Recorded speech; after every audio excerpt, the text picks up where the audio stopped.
How property development works. A lot of people talk about being a developer, having a dream of being a property developer, being involved in property as a whole, but there's a lot to it. It's a complicated beast. But on a very small scale, property development would be like buying a house that's cheap, buy a house that's 200 grand. You're going to spend 50 grand on it and sell it, it's worth 300 grand in the end. So there's a 50 grand gap there. But where a lot of people go wrong is that 50 grand gap is actually a lot less than what you think, with all the costs, all the in costs, all the buying costs, the legal fees, the stamp duty, then the selling costs, the finance costs. You're more than likely going to end up with more than like 30 grand of a gap rather than the 50 grand of a gap, where the uneducated people go wrong and you buy a property hoping to sell it more than what it's worth. It's all about values, adding value and actually getting the right figures on what's it actually really going to be worth at the end if you're buying a single house, and what's actually your true cost. Because if you get it wrong and you actually spend too much more money than what's allowed in the property, what it's actually going to be worth at the end, that's where a lot of people get bitten very quickly, because they've underestimated the costs to develop the property and spend money on it on the refurb, but you've overestimated the actual values at the end of the property, what it's going to be worth. So you have to really know your numbers in order to be a successful property developer. And the next level to development, if you like, is buying a site with planning permission. So someone's already done the work to get the planning permission for you. You've basically got a site that says, yeah, there's a site there that you can build a 3-bedroom house, a 4-bedroom house, 2 of them, 3 of them, 4 of them, whatever it is, small scale development. And then you're basically buying the land for a set value. And again, you're going to be selling those houses for a set value based on what you think, because you've done your market research to know what those houses are going to be worth at the end. There's also the option of converting buildings, so taking a commercial building and turning it into residential. And again, you're going to be buying it with planning permission. Someone's already done the work, and you're taking that building from, right, this is the value that it's at today as an empty, vacant commercial building, but we're going to then spend the money to develop that, build them out, turn it into flats or apartments, whatever it might be, whatever the scheme might be. But again, you're going to be reliant on understanding the end values. So you know that the end value of the flats or the apartments or the house, whatever it's going to be, you know what that value is, and then you work backwards and you're buying it with planning permission. Now, for me, that's not really property development. That is buying a scheme and doing the work. You're basically being a building contractor. You are being a contractor. And sometimes this is where it goes wrong for builders to get into property development, is you get lured in by the niceties and how cool it looks to be a property developer, if you like, but you're basically taking on a contract as well as raising finance, owning the piece of land or building, whatever it is, and taking on all that responsibility, when sometimes you're actually better off just being the contractor and doing the work. There's actually a higher margin and it's actually more profitable for you. It's not worth the headache, because when in development, you only get paid at the very end. So you've got all that time at the front end of, right, negotiating the deal, finding the deal in the first place. That can take a long time. Then negotiating it, like I say, then going through all the legals, the purchasing, raising finance, and getting to a point where you then start building.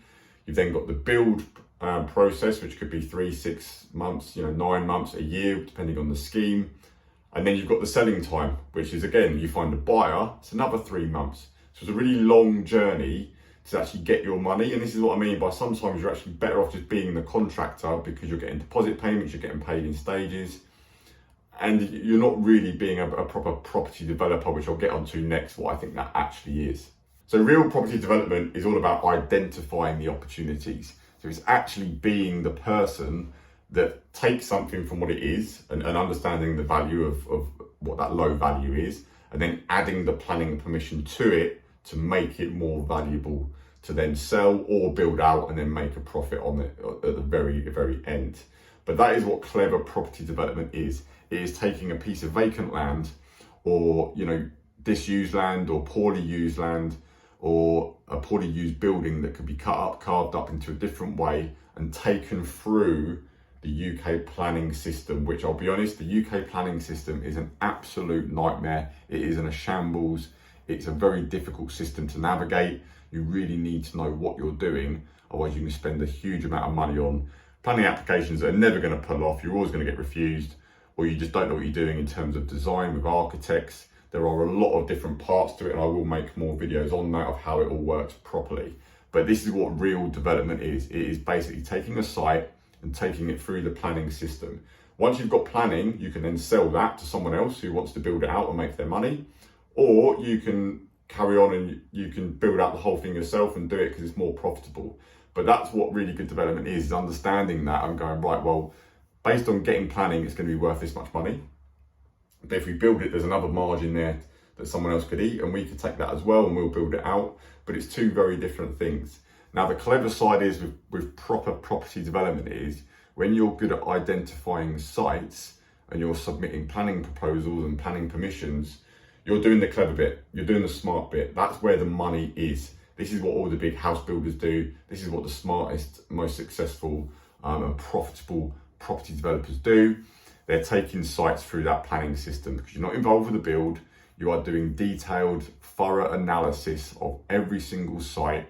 You know your numbers, and you're going to make some really serious money once the sites pull off. And that's what really good property development is. It is understanding the maximum values on the site, because bigger is not always better. You know, sometimes you can take a site and building the biggest house is not the most efficient scheme. And that's what it's all about. It's having the most efficient scheme that's got the most amount of value for exactly where that site is, because each council has different regulations on affordable housing. There's things like Section 106, which is a contribution for developers to pay.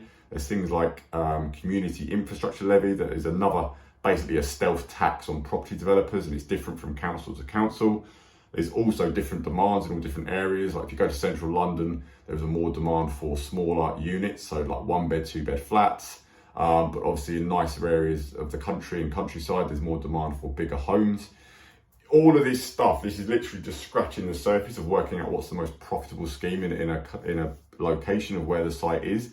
That is where the money is understanding you're ultimately going to get to the maximum GDV, which is the gross development value. That is the top line figure of what it's all going to be worth when it's sold and done. And that is the skill of working out. And from that point, what a really good developer will do is take that GDV, work out all the costs to get to that GDV, like what's it going to cost to build, what's it going to cost to sell, to market, all the finance costs, absolutely everything. And that then results in a net land value that you can afford to pay for the site. You work backwards. Everyone's looking for it. Amateurs are looking at it through the wrong end of the lens. Sorry, they're going from, right, well, the land's this much. I reckon it's going to cost this much to build. I think we can sell it for that.